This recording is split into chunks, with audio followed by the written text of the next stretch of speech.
Halo semuanya, perkenalkan nama saya Femi Yorichen Simnasi dengan NIM 71 2023 314. Di sini saya akan menjelaskan tentang makna daripada sufisme.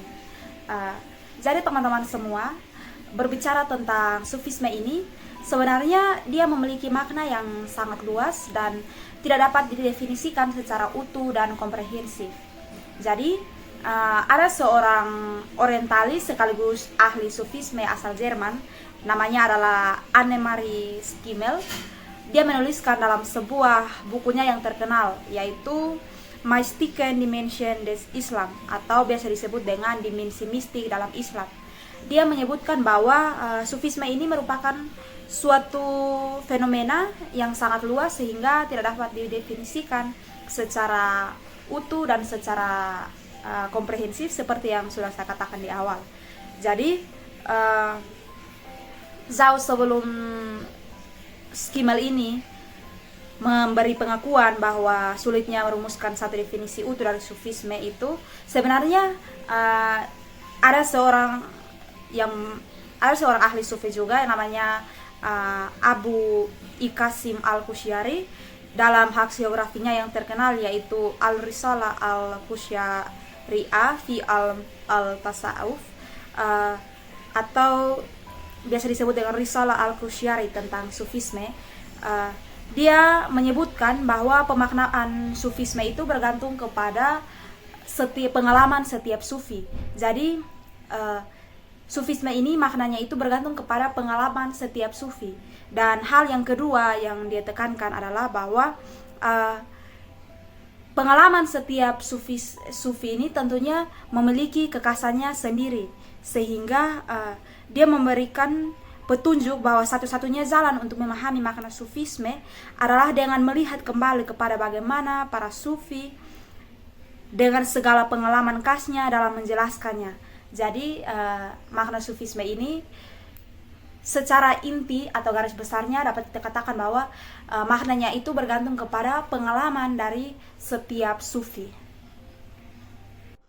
Baik, sekarang kita akan masuk pada Fana dan Baka, di mana Fana dan Baka ini merupakan salah satu doktrin yang penting dalam sufisme. Fana dan Baka adalah doktrin yang sangat berkaitan erat dengan pemurnian hati, di mana fana yang artinya lenyap, hancur, sirna atau hilangnya sifat-sifat tercela, sedangkan baka munculnya sifat-sifat terpuji dalam diri manusia. Menurut Al-Qusyri, manusia selalu memiliki salah satu dari dua karakter ini.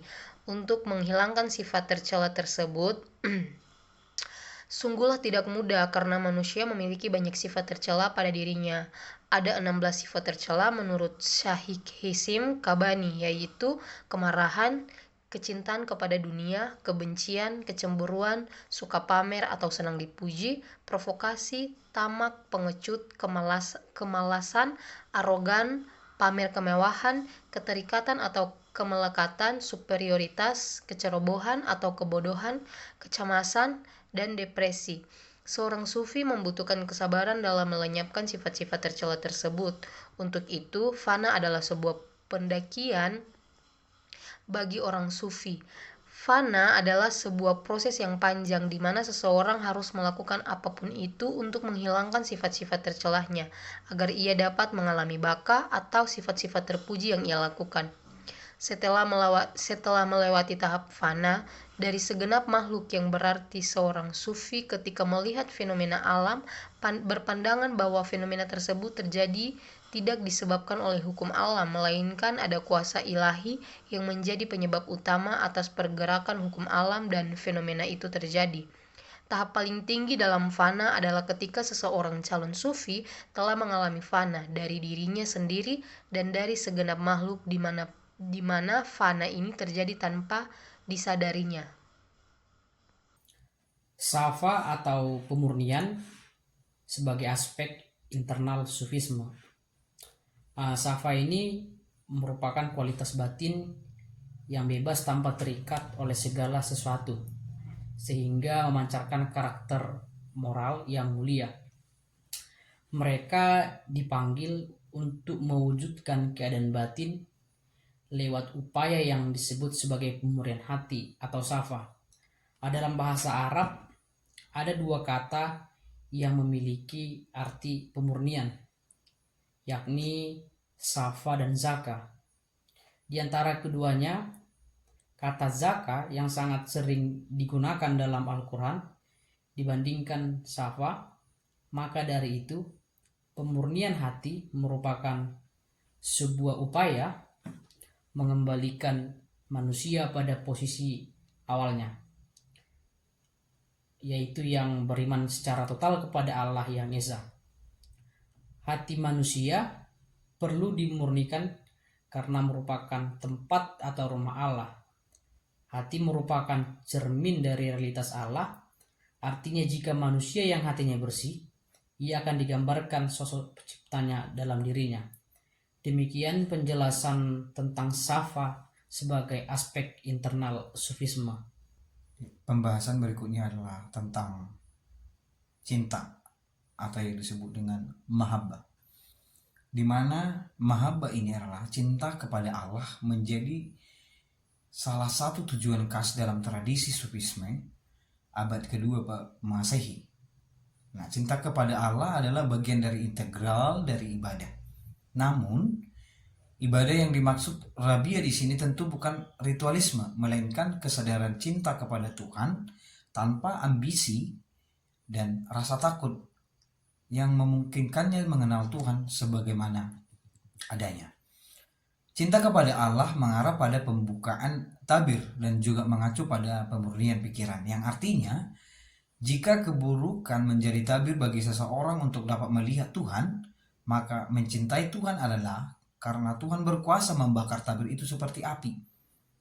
Nah, Allah akan memberikan sifat keramahan dan keakraban sehingga siapapun yang mendekatinya akan merasakannya, sehingga dia menyebutnya sebagai seorang sahabat. Lebih dari itu, bagi Sufi, cinta kepada Allah tidak pernah mengasingkan dirinya dari sekitarnya. Kemudian tentang juhud. Juhud berkaitan dengan hidup asketik yang cenderung menjaga jarak dan dari kehidupan sosial. Dan sebenarnya tidak semua sufi memahami juhud sebagai hidup yang meninggalkan kehidupan sosial. Juhud adalah masalah pengendalian hati dari kemelekatan terhadap materi. Ada tokoh yang bernama Leah Kinberg.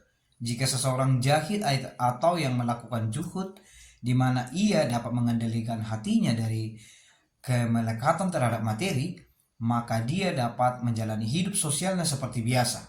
Dengan mengendalikan hatinya, maka ia dapat melakukan sebuah juhud hati dari dunia atau tidak meninggalkan dunia sosial dan mampu menahan godaannya.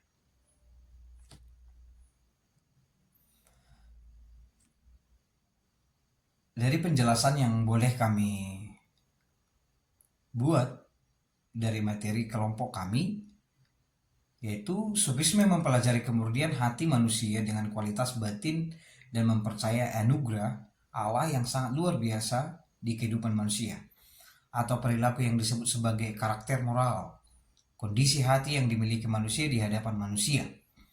Dalam hal internal, pemurnian hati mempercayai segala anugerah Allah kepada kehidupan, yang menjelaskan bahwa orang yang memiliki sufisme dan kemurnian hati adalah orang-orang yang meninggalkan segala kehidupan dunia dan mau hidup sederhana serta percaya pada Sang Pencipta.